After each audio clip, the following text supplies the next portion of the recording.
Les grands principes du règlement général de la protection des données, qui en fait rentre en application le 25 mai 2018, permet d'harmoniser au niveau européen l'ensemble de la réglementation en matière de protection des données, qui est considérée, selon l'article 8, comme un droit fondamental. C'est un droit fondamental.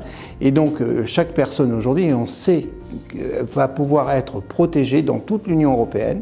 Grâce au règlement, on sait que la grande crainte des personnes, c'est justement que l'on utilise leurs données à leur insu. Et donc, il y a ici une protection du citoyen européen grâce au règlement. Les enjeux, ils sont triples. Il y a un objectif, c'est de créer la confiance. C'est sécuriser en fait les données et responsabiliser les acteurs. C'est des points très importants. Je rappelle que la confiance, c'est en fait le fer de lance de l'humanité. Sans confiance, il n'y a pas de collaboration, et donc ça c'est un point majeur.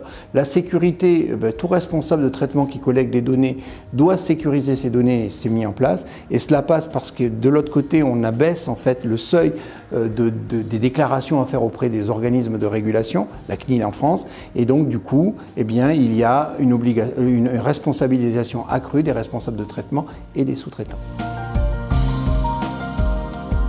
L'entreprise est un collecteur de données, collecte des données à la fois de ses salariés, de ses clients, de ses fournisseurs. Et donc l'intérêt de sensibiliser, c'est que le responsable de traitement est responsable de toutes les collectes de données. Et donc il faut lutter contre les IT shadows, c'est-à-dire ces fichiers qui n'ont pas été déclarés, donc qu'on ne connaît pas mais qui sont utilisés par le personnel. Et puis les shadow pipers, vous savez, ces documents qui contiennent des données à caractère personnel et qui sont dans des endroits mal sécurisés. Donc l'idée du règlement, c'est de dire, ben voilà, à partir du moment où on a des données à caractère personnel qui sont des traitements qui constituent des traitements, eh bien il y a une obligation de sécurité, mais pour pouvoir sécuriser, encore faut-il les connaître.